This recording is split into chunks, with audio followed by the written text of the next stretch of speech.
it's fantasy, it's speculation, it's a desperate defense. And the only possible witness to that would be Conrad Murray. And after he didn't come clean with the paramedics, the police, and the physicians at the hospital, how can you believe anything he says? That was me talking to Tom Mesereau this morning outside court. Tom Mesereau, of course, the famous attorney who successfully defended Michael Jackson in the 2005 child molestation case. And he is saying, hey, these reports that the defense actually contacted a source close to the defense, contacted Dr. Sanjay Gupta from CNN and said, hey, here's the real deal that we're going to argue. We're going to argue that Michael Jackson was, quote unquote, playing possum, pretending to be asleep. And then when Dr. Conrad Murray leaves the room, he pops up, downs 8 lorazepam pills, which would knock out half a dozen ordinary people, and then self-administers more propofol, lies back down in the same position, and basically ODs himself. And that's Tom Mesereau saying that's a fantasy defense, but they could try it. They could. Their goal is to introduce reasonable doubt. So it's another scenario that could be possible. And if you're that jury, you might walk in that jury room and say, well, that could be possible. So maybe this is an acquittal. But, you know, it becomes all the more complicated because Alberto Alvarez is talking about this setup with a saline bag, the propofol bottle in it, and that being how Michael Jackson gets that propofol. I want to bring in Natisha Lance. She is outside the courthouse. Natisha, as you're hearing this, I know you've studied all the background of this, the autopsy reports.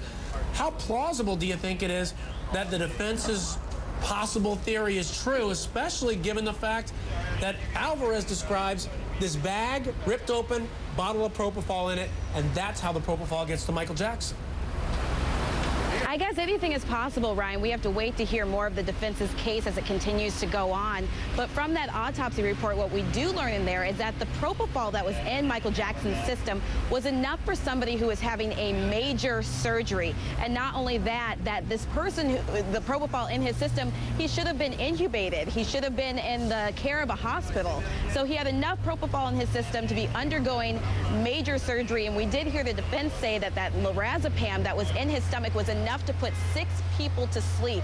So that mixture, I think Ed Chernoff did say it well, was the perfect storm for something bad to happen. Just want to point your attention, Ryan, the media here is getting at a steady stance here, a ready stance, I should say. There is a pretty fancy black Mercedes that has just pulled up. So I think the media believes that somebody from the Jackson family may be coming out of the courthouse at some point here. Everyone seems to be on alert. I haven't heard any word yet that somebody will be coming out, but there is a black Mercedes that is out here. There are also Michael Jackson fans. They have put back up their signs. It seems that during the morning hours, there are more people that are out here than as the mid-afternoon, as the morning break comes on. Some people leave, but as lunchtime comes upon, more people come out here hoping to get a glance of Jackson family members who may be coming out. So I will let you know if we do see any family members who come out here, and we can come right back out here, Ryan. All right, Natisha, we'll keep checking in on you to see what's going on outside that courthouse, maybe the Jackson family coming out. But a lot of critical testimony coming out today, Jim. Yeah, and it is wild outside. I've been out there every morning, and I got to say, when you see those black, shiny cars pull up with the Jackson family in there, people go crazy. They're chanting. Yeah, they're chanting justice for Michael. And then when Michael Flanagan, the defense attorney, walks in, they're screaming at him as he walks in there. And it's not justice for Michael. They're screaming. They're screaming something a lot more harsh than that. There are a couple of Conrad Murray supporters, people who actually know and have worked with Conrad Murray and also are going to the same church, but they are far outnumbered by the fans. Now, getting back to Alberto Alvarez, Jackson's director of logistics, but basically a glorified security guard, he is incredible on the stand today saying, hey, I didn't see any of the proper equipment that a doctor is supposed to have if they're doing something like administering propofol, and also was very incriminating about the vials that he was asked to pick up by Dr. Murray and put in a bag before 911 is called. Let's listen to some of that medical testimony. Did you observe any heart monitor or any type of equipment, monitoring equipment in that room? No, sir. Okay. Did you ever see do you know what a blood pressure cuff is? No, sir. Okay. Did you see anything attached to Michael's arm, like a black band that would be used to monitor someone's blood pressure? Oh, no, sir, I did not. So no heart monitoring equipment, no blood pressure cuff. And remember, folks, as you think about this, imagine when you go to your doctor's office, right? You walk in that doctor's office, what do you see just right off the bat? Just think back.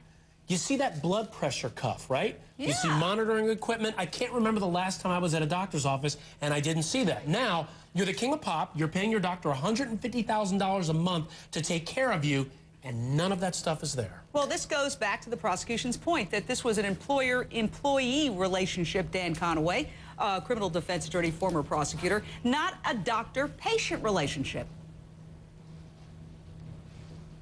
Situation, I think that the defense is going to be exactly what that one supporter for Dr. Murray was saying outside the courtroom at the last break, and that is that Hollywood killed Michael Jackson. And the problem with that is you've got all this great testimony, and also, if you think about it, what this really resembles is a drug house where you have a doctor and a person on drugs who has overdosed on those drugs, and there's no other equipment in the room. There's medical equipment. So essentially, it looks like this doctor is dispensing narcotic drugs outside of a hospital without the proper equipment.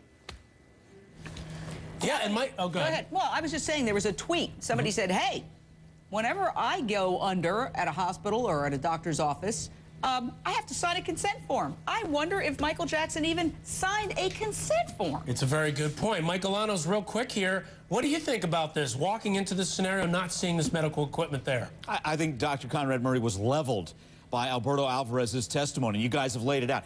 He doesn't even properly do CPR. He's a cardiologist, and he's doing one-handed compressions. The proper way is two-handed compressions. We get that. There's no monitoring equipment until we find out there's some cheap device laying on the bed. It's not even attached to Michael Jackson. Chernoff is trying to confuse Alberto Alvarez. I think that's where he's going here. He's saying your call ends with Michael Amir at 12:19:28, and then 911's called at 22 after. So you did all of these things in about a 2.5-minute period of time. I think that's where he's going. He's trying something because, again, I think his client was leveled this morning. Wow, you know what? But things do happen that fast, Jane. Absolutely. We'll be right back. More compelling testimony. Why are you here from Spain? I mean, to support Michael, to tell people that we don't forget about him. And all.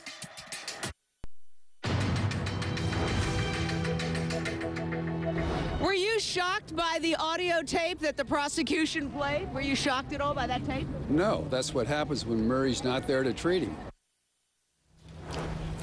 It's Michael Flanagan, defense attorney, talking to Jane earlier today, right? Well, that was actually yesterday. Okay. I was getting reaction to that whole tape where Michael Jackson is slurring his words, and the defense is trying to put their spin on it and saying, well, he was showing what will happen when he's not taking care of him, which is a bit of a stretch. Yeah, and you know what? You look at that testimony. We heard that yesterday. We were shocked by it. But then today, Alberto Alvarez takes the stand and gives us a whole new picture. He takes us inside the room where Michael Jackson died and details every single thing he saw Dr. Murray do or didn't do. And that's what becomes critical in this case, Jane. Absolutely. Alberto Alvarez says Dr. Murray asked him to bag up vials, okay, before 911 is called. Is he cleaning up the crime scene? He reached over and grabbed a handful of vials, and then he reached out to me and said, here, put these in a bag. He then pointed towards the IV stand, and he said, now get that bag or remove that bag and put it in the blue bag. Now, see, you hear that, and I think a lot of people think consciousness of guilt. I want to go to Jean Casares. She was in that courtroom this morning. Jean, as Alberto Alvarez was testifying, I'm curious, what was the jury thinking about this, especially at that moment?